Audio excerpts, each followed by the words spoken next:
সূরাতুল মুমিনুন। কুরআনুল কারীমে মুমিন এক শব্দটা হলো সিঙ্গুলার। এই মুমিন নাম দিয়েও কোরআনের সূরা আছে। এই মুমিন শব্দের প্লুরাল হলো মুমিনুন। মুমিনুন দিয়ে আল্লাহ কোরআনুল কারীমে সূরা এনেছেন। তো সেই মুমিনুন সূরার শুরুতে আল্লাহ পাক রব্বুল আলামিন পৃথিবীর মানব জাতিকে দুইটা ভাগে ভাগ করেছেন। একটা ভাগ হলো মুমিন, আরেকটা ভাগ মুমিন নয়। তো যারা মুমিন শুধু তাদের উদ্দেশ্যে আজকের এই কথা। আল্লাহ পাক রব্বুল আলামিন ইরশাদ ফরমাচ্ছেন, কদ আফলাহাল মুমিনুন। আল্লাহ বলেন মুমিনরা সফল হয়েছে। সুবহানাল্লাহ বলবেন না? মুমিনরা কি হয়েছে? সাকসেস হয়েছে। কদ আফলাহাল মুমিনুন। কুরআনুল কারীমের অনেক জায়গায় এই মুফলিহুন শব্দটা এসেছে। মুমিনদের অনেকগুলা বৈশিষ্ট্য এক এক জায়গায় এক এক রকমের গুণাগুণ বয়ান দিয়ে, এক এক জায়গায় এক এক ধরনের ক্যারেক্টারের বয়ান দিয়ে আল্লাহ পাক রব্বুল আলামিন বলেছেন, আমার এই গুণাগুণগুলা যাদের কাছে থাকবে, এই কোয়ালিটি যাদের কাছে থাকবে, তারা সাকসেস হবে, সফল হবে।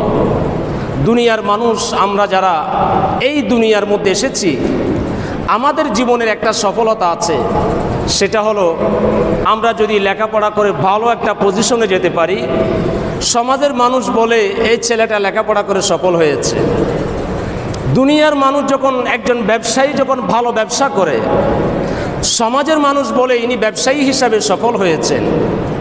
একজন ডাক্তার যখন ভালো ট্রিটমেন্ট করেন, ট্রিটমেন্ট করার পরে রোগীর স্বজনরা বলে ডাক্তার তার অপারেশনে সাকসেস হয়েছেন। কিন্তু এই সমস্ত দুনিয়াবি সফলতা, এগুলো হলো দুনিয়ার সৌন্দর্য, দুনিয়ার এক একটা পার্ট। কিন্তু এগুলার সাথে কবরের কোনো কানেকশন নেই। আল্লাহ পাক রব্বুল আলামিন এগুলাকে চূড়ান্ত সফলতা বলেন নাই। আল্লাহ বলেছেন, কদ আফলাহাল মুমিনুন। মুমিন বান্দাদের সফলতা দুনিয়ার সাথে সম্পৃক্ত নয়। তো কিসের সাথে সম্পৃক্ত? আল্লাহ পাক রব্বুল আলামিন এরপরে মুমিনদের কিছু বয়ান দিয়েছেন, মুমিনের কিছু গুণাগুণ বলেছেন। যেমন এক নম্বর আল্লাহ বলেন, আল্লাযীনা হুম ফি সলাতিহিম খাশিউন। জোরে বলেন সুবহানাল্লাহ। আল্লাহ বলেন, আল্লাযীনা হুম ফি সলাতিহিম খাশিউন। বান্দা যখন নামাজে দাঁড়িয়ে যায়, বান্দা যখন আল্লাহর কুদরতি কদমে সাজদা দেওয়ার জন্য দাঁড়িয়ে যায়, তখন সে তার নামাজের ভিতরে, তার নিয়তের ভিতরে আল্লাহর পক্ষ থেকে এমন এক খুশু এসে যায়, এমন এক খুদু এসে যায়। খুশু খুদু মানে হলো অন্তরে আল্লাহর ভয় এসে যাওয়া, দৃষ্টি সেজদার জায়গা থেকে না সরা। অর্থাৎ নামাজে যখন আপনি দাঁড়াবেন, সেই নামাজে অনিচ্ছাকৃতভাবে কোনো প্রকারের খেয়াল তো দূরের কথা, ইচ্ছাকৃতভাবে খেয়াল দূরের কথা, অনিচ্ছাকৃতভাবেও যাতে খেয়াল না ছুটে, ওই রকম মন মানসিকতা নিয়ে যখন বান্দা নামাজে দাঁড়িয়ে যায়, আল্লাহ বলেন আমার ওই নামাজই বান্দা সফল হয়েছে। বিশ্ববিখ্যাত তাফসীরের কিতাব তাফসীরে কাশফের মধ্যে আল্লামা জামাখশরী রহমতুল্লাহি আলাইহি এই খুশুর একটা সংজ্ঞা এনেছেন এভাবে, যে তিনি বলেন, ওয়ামিনাল খুশুয়ে আই ইয়াস্তামালাল আদাবা। আদাব মানে হলো শিষ্টাচার, ভদ্রতা, নম্রতা। নামাজের কতগুলো আদব আছে, নামাজের কতগুলো ভদ্রতা আছে। যেমন আপনি যখন নামাজে দাঁড়াবেন, তখন আপনি এদিক সেদিক তাকাইতে পারবেন না। নামাজে যখন আপনি দাঁড়াবেন, কারোর সাথে কথা বলতে পারবেন না। নামাজে যখন আপনি দাঁড়াবেন, অপ্রয়োজনীয়ভাবে আপনি আপনার জামা কাপড় টানাটানি করতে পারবেন না। নামাজে যখন আপনি দাঁড়াবেন, অপ্রয়োজনীয়ভাবে আপনি হাই তুলতে পারবেন না। নামাজে যখন আপনি দাঁড়াবেন, আপনার চক্ষু সিজদার জায়গা থেকে নড়াচড়া করতে পারবে না। তো আল্লামা জামাখশরী রহমতুল্লাহ আলাইহি, জারুল্লাহ জামাখশরী, বিশ্ববিখ্যাত তাফসীরের কিতাব তাফসীরে কাশফের মধ্যে তিনি বলেন যে খুশু মানে হলো মানুষ যখন নামাজে দাঁড়াবে, তখন সে নামাজের প্রত্যেকটা শৃঙ্খলা, প্রত্যেকটা আদব সে মনোযোগের সাথে রক্ষা করে চলবে। এটার নাম হলো খুশু। আমি যদি একটা এক্সাম্পল আপনাদের সামনে টানি, ইমামে জয়নুল আবিদিন রাদিয়াল্লাহু তাআলা আনহু, যিনি কারবালার জমিন থেকে জীবিত অবস্থায় ফেরত এসেছিলেন, ইমাম জয়নুল আবিদিন, ওনার আসল নাম কিন্তু জয়নুল আবিদিন না, ওনার আসল নাম হলো আলী ইবনে হুসাইন ইবনে আলী জাইনুল আবিদিন, এটা ওনাকে লকব দেওয়া হয়েছে, উপাধি দেওয়া হয়েছে। শাওয়াহিদুন নবুওয়া বিশ্ববিখ্যাত এই কিতাব আল্লামা নুরউদ্দিন জামি রহমতুল্লাহি আলাইহি, এই কিতাবের মধ্যে তিনি ইমাম জয়নুল আবিদিনের একটা ঘটনা এনেছেন এভাবে।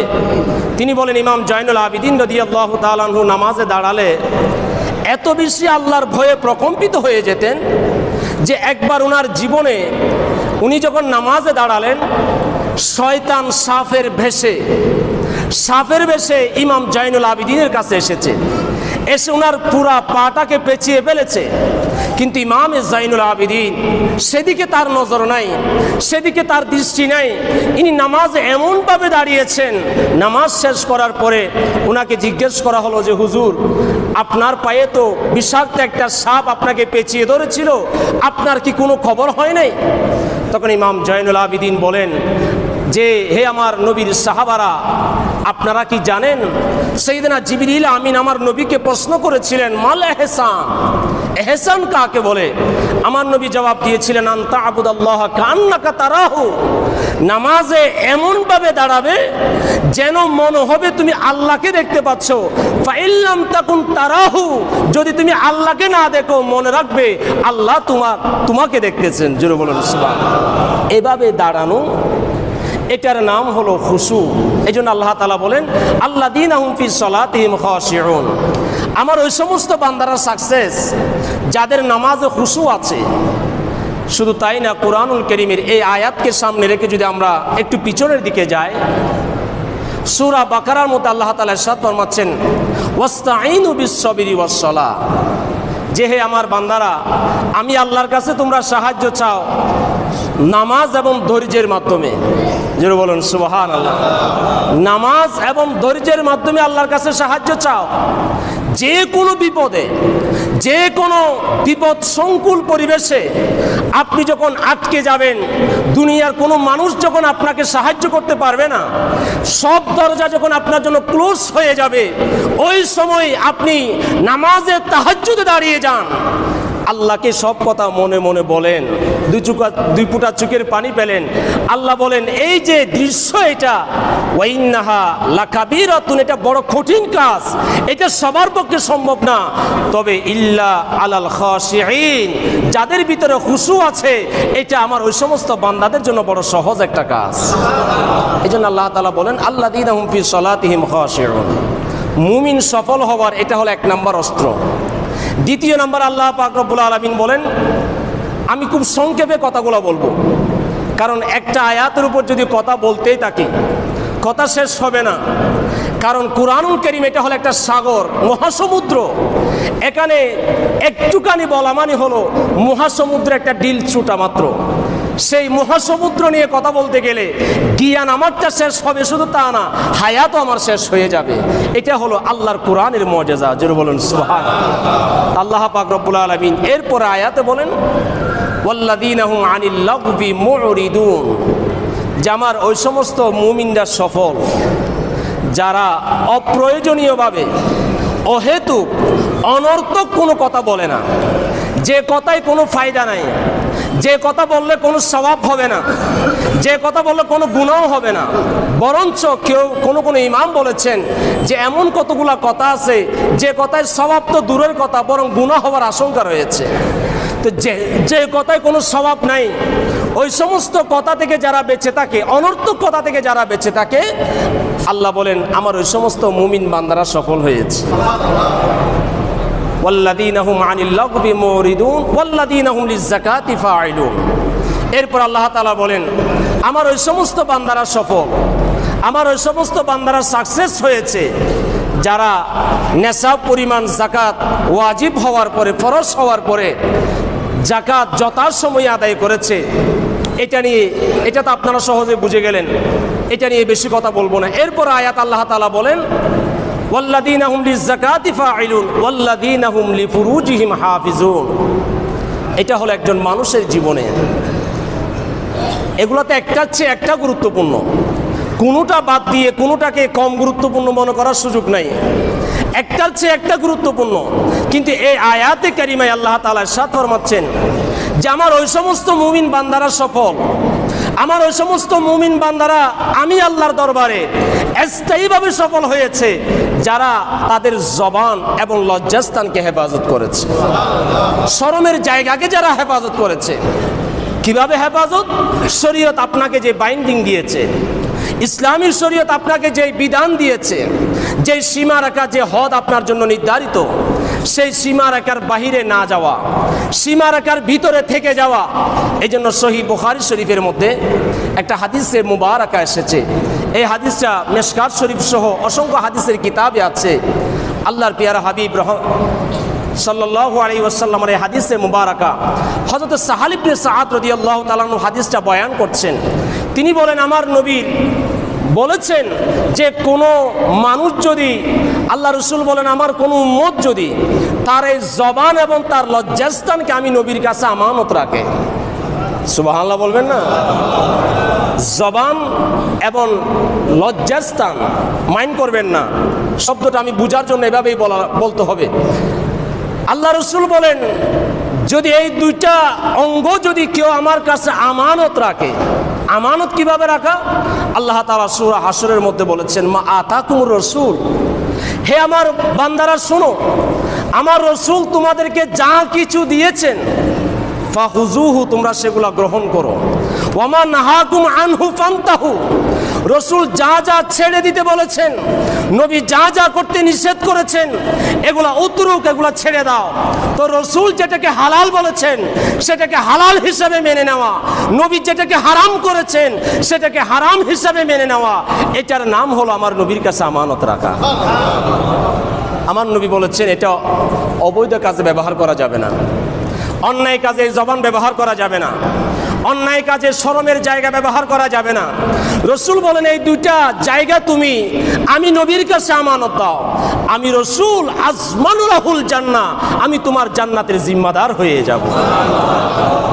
আমার নবী জান্নাতের জিম্মাদার হতে পারে কি পারে না? এই বিশ্বাস তো আমাদের আছে। সহিহ বুখারী শরীফে আরেকটা হাদিস আমার মনে পড়ে, কিতাবুজ যাকাতের মধ্যে হাদিসটা এসেছে যে আল্লাহ রসুলের কাছে গ্রামের, অদূর গ্রাম থেকে, আরবের এক গ্রাম থেকে এক সাহাবী নবীর দরবারে আসলেন। উনি তেমন কোনো শিক্ষিত না, অভিজাত পরিবারের লোকও না, একেবারে সাদা মাটা একটা লোক আল্লাহ রসুলের দরবারে আসলেন। সাইয়েদনা আবু হুরায়রা, যিনি আমার নবী থেকে সবচেয়ে বেশি হাদিস বয়ান করেছেন, উনি হাদিসটার রেওয়ায়াতকারী, বর্ণনাকারী, এসে বললেন, ইয়া রাসূলুল্লাহ দুল্লানি আলা আমালি, আপনি আমাকে এমন কতগুলো আমলের কথা বলেন যে আমলগুলা করলে আমিলতুহু দাখালতুল জান্নাহ, যে আমলগুলা করলে আমি জান্নাতে প্রবেশ করতে পারবো। আমার নবী বলেন, তাহলে শুনো, আনতা আবুদুল্লাহ কান্না আল্লাহ তা'বুদুল্লাহ ওয়া লা তুশরিকু বিহি শাইআ, আল্লাহর ইবাদত করবে এবং আল্লাহর ইবাদত করার সময় কোনো প্রকার আল্লাহর সমকক্ষ কাউকে মনে করবে না। ওয়া উকিমুস সালাতাল মাকতুবাতা, যে তোমার উপরে যে নামাজ বিধান, নামাজের যে বিধান দেওয়া হয়েছে এটাকে তুমি যথাযথভাবে বাস্তবায়ন করবা, এবং রমজান মাসে রোজা রাখবা, এবং যাকাত ফরজ হলে যাকাত দিবা। ওই সাহাবী বলেন, ইয়া রাসূলুল্লাহ লা আনকুসু হাযা ওয়ালা আযীদু, যে নবীরে আমার, আপনি যেই ফর্মুলা আমাকে দিয়েছেন এখানে আমি বাড়াবো না কমাবো না, আপনি যা বলেছেন তার উপর আমি যথাযথ আমল করব। একথা বলে সে আমার নবীর দরবার থেকে বের হয়ে যাচ্ছে। তো যাওয়ার সময় সে অনেক আনন্দিত, তার চেহারায় আনন্দের ভাব ফুটে উঠেছে। আল্লাহ রসুল তখন সাহাবায়ে কেরামের দিকে ফিরলেন, ইলতাফাতা, আল্লাহ রসুল ফিরে গেলেন সাহাবায়ে কেরামের দিকে আর বললেন, হে আমার সাহাবারা, তোমরা যদি কোনো জান্নাতি মানুষকে দেখে আনন্দিত হতে চাও, যদি দুনিয়ার জমিনে কোনো জান্নাতি দেখতে চাও, ফালয়ানজুর ইলা হাযা, আমার ওই বান্দার দিকে দেখো। জোরে বলেন সুবহানাল্লাহ। অতএব আমার নবী বলেছেন, তুমি ওই দুইটা জায়গা আমাকে হেফাজত, আমানত দাও। ওয়াল্লাযীনা হুম লিফুরুজিহিম হাফিজুন ইল্লা আলা আজওয়াজিহিম আও মা মালাকাত আইমানুহুম ফাইন্নাহুম গায়রু মালুমিন। আল্লাহ তাআলা বলেন, এই দুইটা জায়গা যে একেবারে ব্যবহার করা যাবে না তা না, আপনার জন্য যতটুকুন বরাদ্দ আপনি ততটুকুনের ভিতরে থাকবেন। এরপর আল্লাহ তাআলা হুঁশিয়ারি করছেন, ফামানি বেতাগা ওয়ারা যালিকা ফাউলাইকা হুমুল আদুন, এই নিজের বিবাহিত স্ত্রী এবং নিজের অধীনে থাকা, এখন তো দাস দাসীর রেওয়াজ নাই, এগুলো আগে এক সময় ছিল। তো আল্লাহ তাআলা বলেন নিজের অধীনস্থ দাস দাসী এবং নিজের স্ত্রী ব্যতীত যদি কেউ অন্য কোনো রাস্তা তালাশ করে, অন্য কোনো পথে যদি তার চরিত্রকে নষ্ট করার চেষ্টা করে, তাহলে সে জালেমদের অন্তর্ভুক্ত হয়ে যাবে। জোরে বলুন নাউজুবিল্লাহ। আল্লাহ আমাদের সবাইকে আমাদের এই জবান এবং লজ্জাস্থান শরীয়ত সম্মতভাবে হেফাজত করার তৌফিক দান করুন। এরপর আল্লাহ তাআলা বললেন ওয়াল্লাযীনা হুম লিআমানাতিহিম ওয়া আহদিহিম রাউন, যেটা বর্তমানে আমাদের কাছে নাই বললেই চলে। আল্লাহ পাক রব্বুল আলামিন বলেন ওয়াল্লাযীনা হুম লিআমানাতিহিম ওয়া আহদিহিম রাউন, যে আমার ওই সমস্ত মুমিন বান্দা যারা আমানত হেফাজত করে এবং ওয়াদা দিলে সেই ওয়াদাকে রক্ষা করে। এখন এই আমানত প্রখ্যাত মুফাসসির হযরতে মুজাহিদ রাদিয়াল্লাহু তাআলা প্রথম কাতারের তাবি ইমাম কাতাদা রাদিয়াল্লাহু তাআলা সহ অসংখ্য মুফাসসিরিনে কেরামগণ বলেছেন আমানত এটা কীরকম। আমানত হলো দুই প্রকারের, একটা হলো কথার আমানত, আরেকটা হলো কাজের আমানত। আবার ইমাম নাসিরউদ্দিন বাইজাবি রহমতুল্লাহি আলাই উনিও বলেছেন যে আমানত হলো কয়েক প্রকারের। এক প্রকারের আমানত হলো হকুল্লাহ, আল্লাহর হক আদায় করা, এটা একটা আমানত। আল্লাহর সাথে বান্দার আমানত। আল্লাহ তাআলা আপনাকে শরীয়ত দিয়েছেন, সেই শরীয়ত যথাযথভাবে পালন করা মানে হলো আল্লাহর দেওয়া শরীয়তের আমানত আপনি হেফাজত করেছেন। এরপরে হলো হকুল ইবাদ, মানুষের হক, কথার হক, কাজের হক, জায়গা জমিনের হক, টাকা পয়সার হক। এরপর হলো হকুল ওয়ালিদাইন, মা বাবার হক। জোরে বলুন না সুবহানাল্লাহ। মা বাবার হক এটাও একটা আমানত। সন্তান বড় হয়ে যাওয়ার পরে অনেক সন্তান আছে মা বাবা থেকে আলাদা হয়ে যায়, অনেক সন্তান আছে মা বাবার সাথে কথা বলে না। মা বাবা দুনিয়ায় থাকতে যেমন মা বাবার প্রতি আপনার আমানত আছে, মা বাবা দুনিয়া থেকে যাওয়ার পরে, দুনিয়া থেকে পর্দা করার পরে মা বাবার কবরে যাওয়াও সন্তানের প্রতি আমানত। প্রতিদিন না পারেন, প্রতি সপ্তাহে না পারেন, বছর অন্তত একবার সূরা ফাতিহার তাফসীরের মধ্যে এসেছে, আমার নবী বলেন কোন সন্তান যদি তার মা বাবার কবর জিয়ারত করার জন্য ঘর থেকে বের হয়, সে এখনো কবরস্থানে পৌঁছে নাই, কবরস্থানে পৌঁছার আগেই সে যেহেতু জিয়ারতের নিয়ত করে বের হয়েছেন, আল্লাহ তাআলা তার মা বাবার কবর আযাব মাফ করে দিয়েছে। এজন্য আল্লাহর হক আল্লাহ মাফ করতে পারেন, বান্দার আমানত বান্দা মাফ করলে আপনি মাফ পাবেন, মা বাবার আমানত মা বাবা যদি মাফ করে আপনি পাবেন। এই সমস্ত কথাগুলা বলার পরে আল্লাহ তাআলা শুরুতেই বলেছিলেন আল্লাযীনা হুম ফি সালাতিহিম খাশিউন, তখন সালাত শব্দটাকে আল্লাহ সিঙ্গুলার ব্যবহার করেছেন। আর সর্বশেষ এসে আল্লাহ তাআলা বললেন ওয়াল্লাযীনা হুম ফি সালাওয়াতিহিম ইউহাফিজুন। আল্লাহ তাআলা এই আয়াতের মধ্যে সালাত শব্দের প্লুরাল ব্যবহার করলেন। আল্লাহ বলেন আমার ওই সমস্ত বান্দারা সফল যারা তাদের উপরে আরোপিত 5 ওয়াক্ত নামাজকে হেফাজত করে নিয়েছে। আগে বলেছেন শুধু নামাজ, এক ওয়াক্ত 2 ওয়াক্ত নির্দিষ্ট করা নাই, কিন্তু এখানে বলেছেন সালাওয়াত, সমস্ত নামাজকে যারা হেফাজত করেছেন। কারণ কুরআনুল কারীমের অন্য জায়গায় যদি আমরা দেখি সূরা বাকারার মধ্যে এসেছে হাফিজু আলাস সালাওয়াত ওয়াস সালাতিল উস্তা। আল্লাহ বলেন তোমরা নামাজকে হেফাজত করো, নামাজকে সংরক্ষণ করো। এই সূরার শুরুতেই আল্লাহ নামাজের কথা দিয়ে শুরু করলেন মুমিনের গুনাগুণ। সূরা এই জায়গায় 9 নম্বর আয়াতে এসে আল্লাহ তাআলা নামাজের কথা দিয়ে মুমিনের গুনাগুণ শেষ করলেন। এরপর আল্লাহ বললেন দুনিয়া থেকে মানুষ মারা যাওয়ার পরে বাবা মারা গেলে বাবার সম্পদের ওয়ারিশ হয় তার সন্তানরা। কি বলেন ঠিক কিনা? আমরা আমাদের বাবা মা মারা গেলে আমাদের জন্য কি রেখে যান? ব্যাংক ব্যালেন্স রেখে যান, টাকা পয়সা রেখে যান, ঘর বাড়ি রেখে যান, বাসা বাড়ি রেখে যান। আল্লাহ তাআলা কি বললেন যে আমার মুমিন বান্দাদের জন্য আমি দুনিয়ার মধ্যে কোনো জায়গা জমি রেখে যাচ্ছি না, আমি তাদেরকে কোনো কিছুর ওয়ারিশ বানাচ্ছি না। উলাইকা হুমুল ওয়ারিসুন, আমি তাদেরকে ওয়ারিস বানালাম ওই জান্নাতের, আল্লাযীনা ইয়ারিসুনাল ফিরদাউস, তাদেরকে আমি জান্নাতুল ফিরদাউসের ওয়ারিস বানিয়ে দিলাম। তবে শর্ত হলো এগুলো আপনার ভিতরে থাকতে হবে। মুফাসসিরিনে কেরামগণ এই শরায়েতগুলোকে সামনে রেখে আমাদেরকে একটা বাইন্ডিং দিয়েছেন। সেটা হলো আল্লাহ তাআলা শুরু করেছেন আল্লাযীনা হুম ফি সলাতিহিম খাশিউন দিয়ে, শেষ করেছেন ওয়াল্লাযীনা হুম ফি সালাওয়াতিহিম হাফিজুন দিয়ে। কেন? নামাজ হলো সাইয়্যিদুল ইবাদাত, ইবাদতের মধ্যে নামাজ হলো শ্রেষ্ঠ ইবাদত। তো নামাজ যখন আপনার জীবনে কন্টিনিউ হয়ে যাবে, নামাজ যখন আপনার জীবনে স্থায়িত্ব লাভ করবে, বাকি গুণাগুণগুলো আপনাকে আর আলাদা করে প্র্যাকটিস করতে হবে না। নামাজ এসে গেলে বাকিগুলো আপনি আপনার জীবনে এসে যাবে। আমরা তো এক একটা বই ধরে ধরে আলাদা আলাদা পড়াশোনা করি না।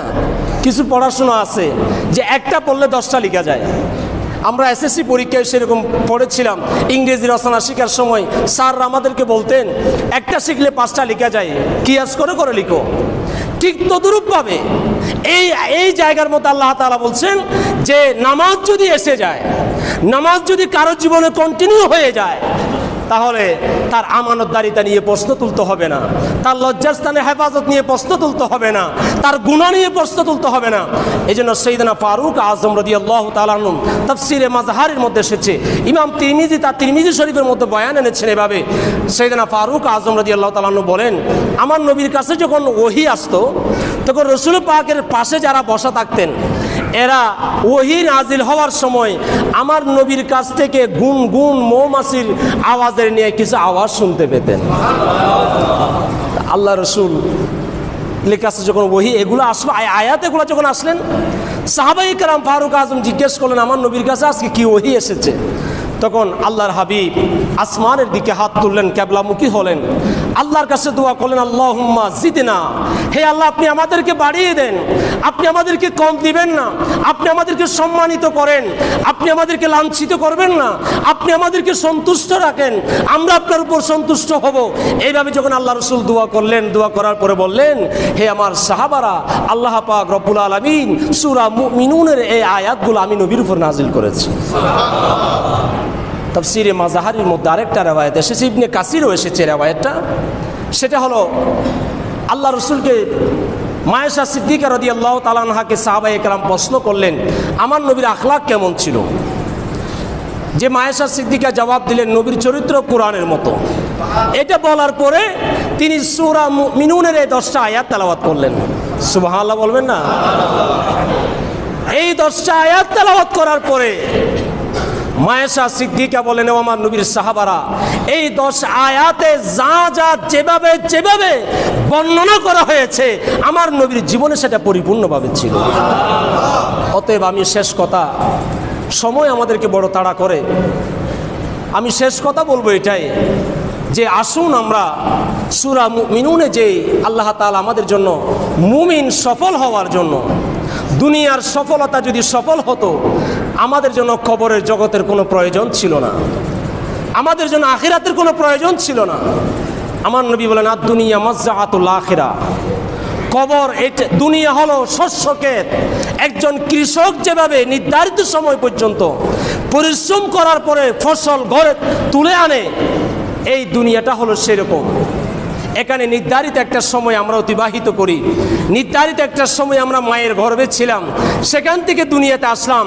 এখান থেকে যাওয়ার পরে আপনার কাছে সব কিছু আছে, কিন্তু আপনার কাছে কদ আফলাহাল মুমিনুন, ঈমান আপনার কাছে নাই। আল্লাযীনা হুম ফি সলাতিহিম খাশিউন, খাশিয়াত আপনার কাছে নাই। তাহলে আপনার খবরও বরবাদ, আখিরাতও বরবাদ। এই জন্য আল্লাহ পাক রব্বুল আলামিন বলছেন সফলতা কদ আফলাহাল মুমিনুন, এটা হলো চূড়ান্ত বিজয়, চূড়ান্ত সফলতা। এটা পেতে হলে আপনাকে এই গুণাগুণগুলা আপনার জীবনের মধ্যে চর্চা করতে হবে। আল্লাহ পাক রব্বুল আলামিন আমাদের সবাইকে এই গুণাগুণগুলা চর্চা করে আমাদের দুনিয়া এবং আখিরাতকে সমৃদ্ধ করার তৌফিক দান করুন। এই কুরআনুল কারীমের আয়াত অনুযায়ী আল্লাহ আমাদেরকে আমল করে আমাদের মসজিদগুলোকে নামাজি মুসল্লি দিয়ে, ঈমানদার মুসল্লি দিয়ে ভরপুর করার তৌফিক দান করুন। মুসল্লি কিন্তু ঈমানদার হইতে হবে, এমনি মুসল্লি হলে হবে না। যদি এমনি মুসল্লি হয় তাহলে দেখা যায় মসজিদ থেকে বের হওয়ার সময় প্রতি ওয়াক্তে 5 জোড়া 10 জোড়া জুতা চুরি হয়ে যায়। তাহলে বোঝা গেল সবাই মুসল্লি না, সবাই নামাজ পড়তে আসে না। এই জন্য ঈমানদার মুসল্লি হলেই আপনার জন্য জান্নাতুল ফেরদাউসের ঘোষণা যেটা দেওয়া হয়েছে সেটার মালিকানা আল্লাহর তরফ থেকে আপনাকে দেওয়া হবে, আমাকে দেওয়া হবে। আল্লাহ আমাদের সবাইকে কবুল করুন, সবাই বলি আমিন। ওয়া আখিরু দাওয়ানা আলহামদুলিল্লাহি রাব্বিল আলামিন। যারা সুন্নত পড়েননি সুন্নত পড়েন।